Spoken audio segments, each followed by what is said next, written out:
हवा तो देखो दोनों तीनों की हवा है। हाँ। बीजेपी है, कांग्रेस है और शादी है। हाँ। म्हणजे एक मामूली शिक्षक पालकांना सांगतोय, अरे पालक आम्ही फी भरतो म्हणून तो पगार घेतो आणि आम्हाला आमचा नेता निवडण्याचे सांगतो तू। चेतन नरोटे में और शादी में देवेंद्र कोटे में नहीं फाइट। 3 नंबर पर है उन। हाँ। आता देवेंद्र कोठे बद्दल विचारलं, जो व्यक्ती आपल्या आजोबाचे आदर्श विसरतो, आजोबाने कधी हिंदू मुस्लिम केलेलं नाही, हा स्वतः देवेंद्र कोठे मुसलमानांच्या मांडीवर बसून केळे खाणारा मुलगा मुसलमानांना शिवाय देतो। टफ फाइट सिर्फ दो में होगी, हाँ। फारूक भाई में और कोटे में। आडम मास्टर माझ्या मते त्यांची जी पार्टी आहे कुठल्याही जाती धर्माला न मानणारी पार्टी आहे। देणार, फटका पण देणार, झटका पण देणार। राजनीती न्यूज चॅनल मध्ये आपल्या सगळ्यांचे स्वागत आहे। 2024 विधानसभा निवडणुका येत्या काही दिवसातच होणार आहे। त्याच अनुषंगाने आपण सोलापूर शहर मध्य विधानसभा क्षेत्रातील आढावा घेत आहोत। आज आपण सध्या किडवळ चौक या ठिकाणी आहोत। या ठिकाणी काही लोक आहेत, काही नागरिक आहेत, त्यांच्याकडून जाणून घ्या की या भागातील काय समस्या आहेत। काय सांगाल सर? नाव काय आपलं? प्रथम मी इब्राहिम जमादार, हां। मी एक समाजसेवक आहे। मागील 40 वर्षापासून सोलापूर शहरात समाजसेवक आणि पत्रकारितेत काम करत आहे। आज या भागातील समस्या जाणून घेण्यापेक्षा आपण मुस्लिम समाजाची समस्या जाणून घेऊ। आजपर्यंत जे काही राजकीय पक्ष झाले, भाजप असो, काँग्रेस असो, राष्ट्रवादी असो, मुस्लिम समाजाच्या मतदारांना टिश्यू पेपर प्रमाणे वापरलेले आहे। फक्त त्यांना वापर करायचा आणि सोडून द्यायचं, कुठल्याही प्रकारे त्यांचा विकास होता कामा नये, हे याकडे त्यांचे लक्ष असतंय। इतकेच नव्हे की सोलापूर शहरात एक मुस्लिम नेतृत्व पुढे येत असताना त्याला खाली कसं पाडायचं याचा विचार हाल हे लोक करत आहेत। कुठले लोक करत? सर्वच पक्षाचे, भाजपचे असो, राष्ट्रवादीचे असो, शिवसेना असो, काँग्रेस असो, सर्वच। कारण मुस्लिम नेतृत्व त्यांना चालत नाही, हे माझा स्पष्ट आरोप आहे। आज जर मुस्लिम समाजाबद्दल मी एक गोष्ट सांगू इच्छितो। मुस्लिम समाजातील धार्मिक स्थळावर प्रत्येक शुक्रवारी साप्ताहिक नमाज पठण होते। त्यात हे ना, नमाज पठणा अगोदर खुतबा होते। या खुतबामध्ये खुतबा देणारा खतीब म्हणजे धर्मगुरू हा काय म्हणतो की मुस्लिम समाज जागे व्हा आणि आपण 100% मतदान द्या, तुमच्या मतदान 100% व्हायला पाहिजे। कधी हे म्हणत नाही की याला मत द्या, त्याला मत द्या, कुठल्याही पक्षाचं नाव घेत नाही, कुठल्याही व्यक्तीचं नाव, उमेदवाराचं नाव घेत नाही। परंतु या 2 दिवसात आपण सोशल मीडियावर पडताळणी केलं, 2 दिवसाची पडताळणी केली तर एक पंडित तुम्हाला जर तुमची सुरक्षा हवी असेल तर हिंदूंना मत द्या म्हणतोय। आणि एक शिक्षक सोलापुरातील एक शिक्षक विद्यार्थ्यांना मेसेज पाठवतोय, शाळेच्या ग्रुपवर मेसेज पाठवून देतो की उद्या तुम्ही आपल्या पालकांना घेऊन या। आणि उत्तर मध्ये महेश कोटे यांना, तर मध्य मध्ये काय त्याचं नाव, देवेंद्र कोठे याला मतदान करा असे आव्हान करतो।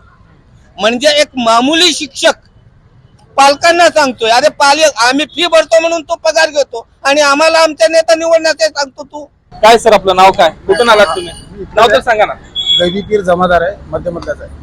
सध्या मध्ये कोणाची हवा आहे? फारूक भाई शाब्दी काय फारूक शाब्दींची हवा आहे? एक चांगला माणूस आहे, हा, सुशिक्षित दुसरे आहे, उमेदवार पण आहेत ना, चेतन नरोटे असतील, ते आहेत बरोबर आहे, पण फारूक शाब्दी देवेंद्र कोटे असतील, काही जण आहेत, पण फारूक शाब्दी सध्याला फॉर्मत आहे। हाँ। मेरा नाम मौला फजल अहमद बागवान है। कहाँ पे रहने के लिए? बेगमपेट। क्या सोलापुर शहर मध्य में किसकी हवा चाहिए? क्या लगता है आपको? विधानसभा इलेक्शन सर पे है। हवा तो देखो दोनों तीनों की हवा है। हाँ। बीजेपी है, कांग्रेस है और शादी है। हाँ। तीनों की भी हवा चल रही है। अब अल्लाह की मर्जी किसका है, कौन नहीं आएंगे। तीनों में टफ फाइट है। टफ फाइट, टफ ये 3 मैच फाइट है। हाँ, ये परिसर या इसमें विकास हुआ है क्या परिसर में? मध्य में अभी तक कुछ भी नहीं विकास हुआ। हाँ, आपकी जो पब्लिक जो सोच रही, जो हमारा विकास करेगा उसे चुन को लेंगे। यासर खरादी कुठ्यात राहायला बेगम पेठ काय समस्या काय आहे शहर मध्येच्या? बेकार है, बेकारी ज्यादा है, हाँ, इसकी समस्या है। बेकारी मतलब क्या? रोजगार नहीं है कुछ भी। हाँ, युवकों को रोजगार नहीं। हाँ, युवक को रोजगार नहीं है, हम्म, कारोबार नहीं लोगों के। ये तो है। कौन है यहाँ के उम्मीदवार? फारूक भाई साहब जी, बीजेपी के। देवेंद्र कोटे। क्या लगता है यहाँ पे टफ फाइट होगी क्या आने वाले दिनों में? इंशाल्लाह ये बार पतंग आएंगे फारूक भाई साहब जी। हाँ, कैसा माहौल दिख रहा है आपको? लग रहा माहौल, और मेहनत भी अच्छी कर रहे। हाँ, इंशाल्लाह निकलेगी सीट। हाँ, फारूक साहब जी का एक आधा काम बताइए आप लोगों ने। बहुत काम है, उनके काम बताने का नहीं, उतने काम है, बहुत काम है। डेवलपमेंट के मामले में क्या लगता है आपको, क्या होना चाहिए सोलापुर में? रोड अच्छे होना, टाइम पे पानी आना, और लोगों को रोजगार मिलना।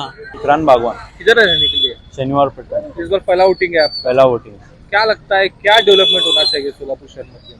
स्मार्ट सिटी का डेवलपमेंट होना चाहिए, हाँ, जो यंग है उनको रोजगार होना चाहिए,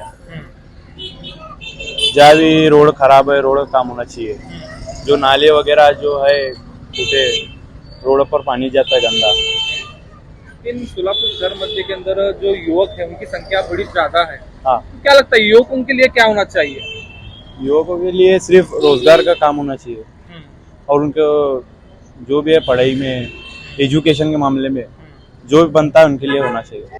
मग सध्या सोलापूर शहर मध्ये येणाऱ्या काळात आमदार म्हणून आपल्याला कोणाला पाहिजे? आता आम्ही आहे ना, या निवडणुकीपूर्वी आपण मी अगोदरच सांगितलेलं आहे, 11 बुजगावणे उभे होते की एक आमदार द्या, एक उमेदवारी द्या। आता त्या 11 बुजगावण्यांना मी सांगतो, तुम्ही एक मागत होते, आम्ही 2 देतो।